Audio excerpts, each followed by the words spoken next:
G'day guys, welcome back to SuperCoach Swordplay and welcome to the round 4 Captain's Corner. I'm all by myself this week. Usually we have the two experts sitting in the chair, Janath and Rossco, but they are very, very busy as we currently speak. So I'm filling in just for the week. Normally I stay pretty silent during these videos and just like you, try to listen as hard as I can, but the boys have provided me with their tables. They're going to give you their top 3 VC and C options, and I'm also going to do the same. So it'll be interesting to see if there are any differences in our ways of thinking. So let's get straight into this. It's not going to be near as detailed as what it usually is with the other boys. I'm really just going to go through this table and then our top choices. But right up the top, we've got Tom De Koning. Now, maybe 1 week it was a slight failure, but apart from that, you would have been absolutely wrapped if you had this guy as the VC. I had him in round 1, but unfortunately, I didn't have a loop option, so I couldn't take that score, but he's been phenomenal. If you look at his last 3 scores in 2025, an average of 128.3. Now, very red in his last 3 versus his opponent, but keep in mind, most likely not in that number 1 ruck role. So we take this sort of stuff with a grain of salt, particularly his scores and history in the past. Last 3 at the venue, looking very, very healthy in the green at 140 plus and 6 in regards to DFS. So there's a lot to like about Tom De Koning this week, and I think he's going to be a very, very popular VC choice. The other bloke that you've got up your sleeve here for his owners is King Nick Dacos. Now, hasn't had the best start in 2025. Orange, if you look at his first 3, but this is a man that you can never write off. And would any of us really be surprised to see him go 140, 150? I certainly wouldn't be. So, look, there's a chance he gets tagged by someone like a Hewitt. We don't know about this, but we know the potential in Nick Dacos. Green at the venue at over 135 and then 8th on the DFS. Another bit of a pod option here you've got is someone like a Max Holmes. We see some yellow, red, orange, and yellow again. So looking okayish there, but I don't think he's going to be a hugely popular option. This is a real pod option. Baz Lenker against Melbourne. Now, keep in mind last week, if that efficiency was anything close to half decent, it was absolutely terrible, then he tons up. And if he goes even a little bit better than that, then he tons up pretty well. So I think he could be a decent pot option this week. It's all about the competition. I suppose that's why people may be interested in someone like a Maxi Holmes, because the Ds are just not putting up a fight at the moment. And I don't think there's going to be too many coaches that decide to go with Baz. So if you do want to go away from the crowd slightly, then maybe Baz Lenker could be a man in pretty good form recently anyway. All right, on to the Friday night. Now, we're already on the Friday, sorry. We are on the Friday night, but going into Melbourne. Now, Max Gawn, you think we're crazy even having him on the chart here, but sometimes you've just got to go with a little bit of gut feel. Now, let's take a quick look at the numbers with Maxi. So, red with his last 3 in 2025. I had a decent start, but then has really tapered off. There may be a bit going on with Maxi at the moment. We can see last 3 average versus opponent. Look, not awesome, but keep in mind, I don't think it would have been SDK, who was the number 1 ruck at that stage. And then we look at the DFS ease of matchup. It's number 2 at the moment. So with everything that's been going on, with Max Gawn being a very proud captain of that club, I expect him to absolutely dominate. Now, this is gut feel, and I'm not the captain man here. You'd say I'm absolutely crazy, and I could be, and there's every chance that he puts out a little bit of a stinker again, but I just think due to circumstances, surely is your big bounce back, so I don't mind Maxi Gawn this week. You've got Matt Rao, the original weapon from last year, and then when Spills brought him in, he absolutely broke him because he just plummeted and became one of the more frustrating picks of 2024. But in 2025, this bloke is going nuts. There's lots of people now saying he's got potential to be the best inside midfielder in the competition. One thing I've really liked is the fact that he's obviously been working on his outside game. That's one thing I really rated from last week from Matt Rao. So, look, he's going to be a pod pick. I don't think many people have him, but if you look at these last 3 in 2025, absolutely in the green, then 112 last 3 versus opponent. That's all good. Red at the venue, so not fantastic there. And then we're in the orange for the DFS. Jordan Dawson, maybe another type pick, pod pick. 4th for inside midfielders DFS. If you like the look of that, then possibly. It really depends, what are we focusing on the most here? The last three from 2025, the last three versus opponent. Are we looking at the venue, or are we looking more at matchups? Is it gut feel?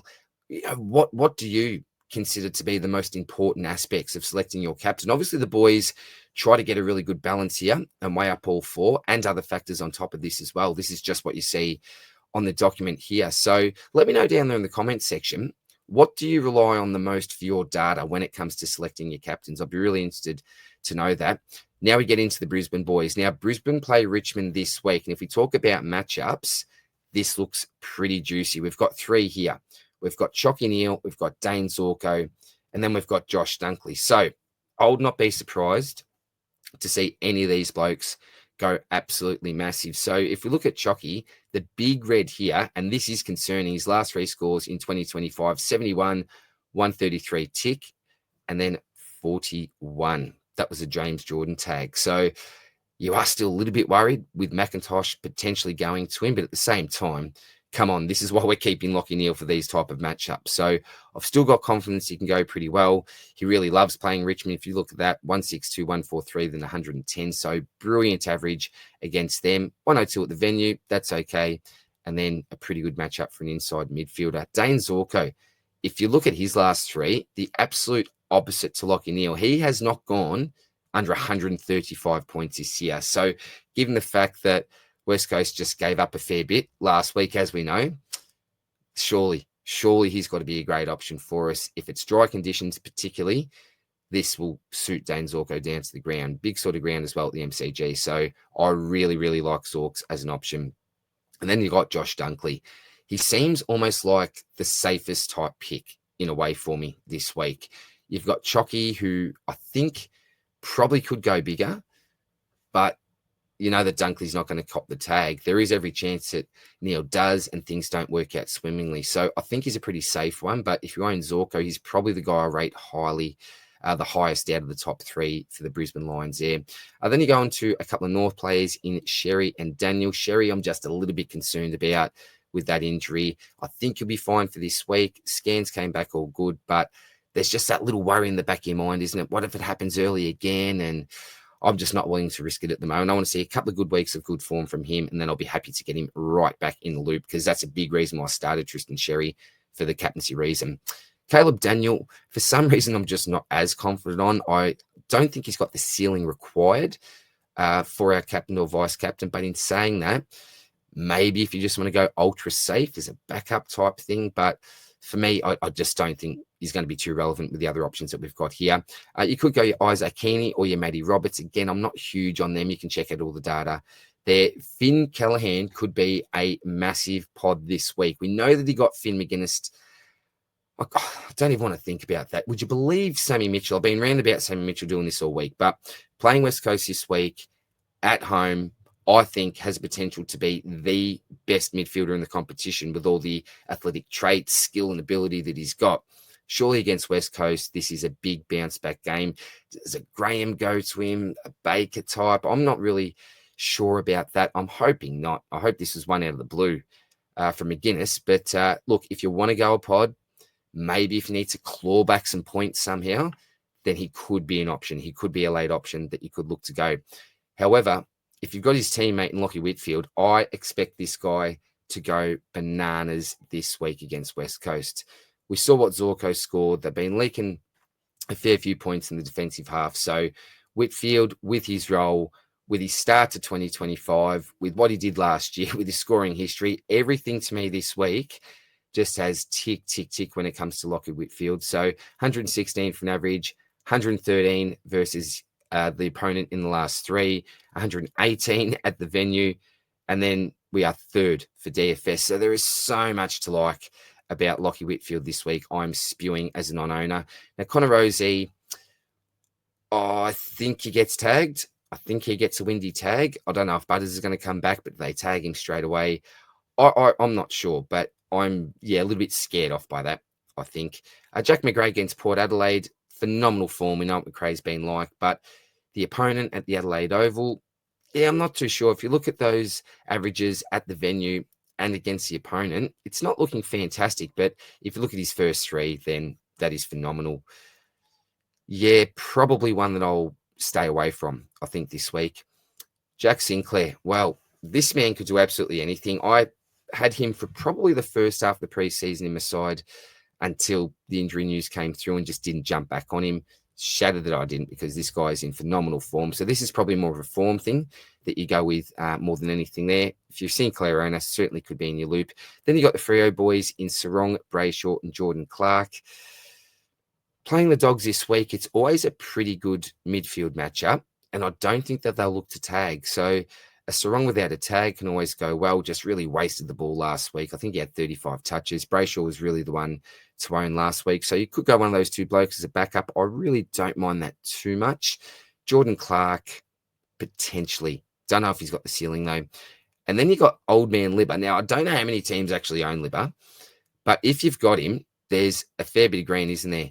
Green, so 130 plus, 129 plus, 114, and then coming in at 7th on the DFS. So that's really nice there. If you're probably looking for green, we see Josh Dunkley there. A couple of light greens over the dark, but 131.7, 108.3, 126, and then 6 for DFS. That's probably the most green I can see for any player this week. So that's a quick look at the table. Now let's check out our best VC options for the week. Now, we don't look at any of our choices before we put this together, but you can all see that we've got TDK and Max Gawn, the three of us, slightly different orders. So both Rossco and Janath have TDK versus Collingwood as the number one. And hey, it is really, really hard to deny that, isn't it? I suppose what I'm looking at with Max Gawn is that bit of gut feel, just the proud captain that really comes back and delivers a huge score for his owners. So I've got him just ahead of TDK. They're Thursday and Friday night games, so we are getting the VC out nice and early this week.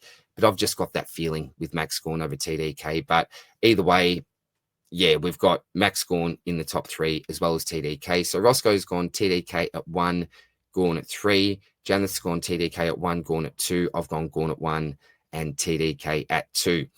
The other option that Rossco's given us this week at number 2 is King Nick Dacos. So again, this isn't based on recent form, but if you look at the venue there, DFS is 8th.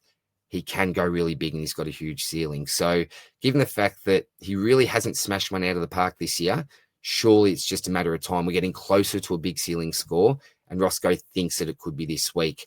And then he's got, obviously, Maxi at number 3. With Janath, TDK, and Gawn, as we mentioned, he also likes Maxi Holmes. And I'm guessing this is more of a matchup type thing here against the Ds. And that's another reason why I've got Baz in this position. So same way of thinking here, I think, with the matchup in particular. But I just thought Baz, just with the way that he's been finding the ball lately, not necessarily using it well, but Champion Data's love child. I'm telling you right now, they absolutely love Bailey Smith. So pretty similar there, a couple of pod options, but yeah, we're pretty much in agreement. Let's look at the C options.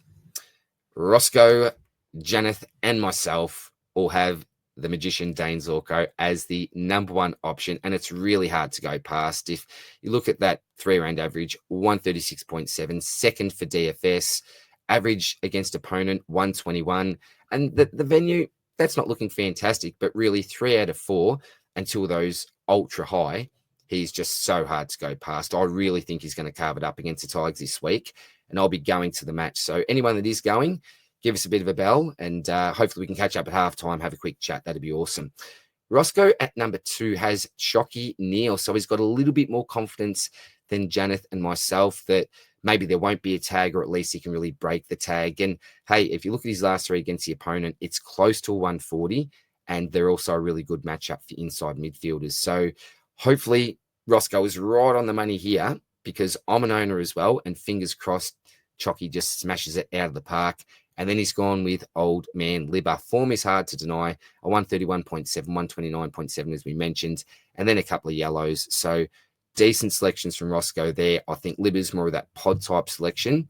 Lockie Neal is a risk versus reward. I could see this going really, really well, or not too well at all. So depends how risky you want to go there. Janath, and I can't believe I'm saying that, Lockie Neal against Richmond. Surely he's going to smash it out of the park. Janath's gone with Dunks at number 2. I did mention before that I thought he was probably the safest captain out of all the lot this week. I've already talked about his stats there. And then he's got Lockie Whitfield at number 3.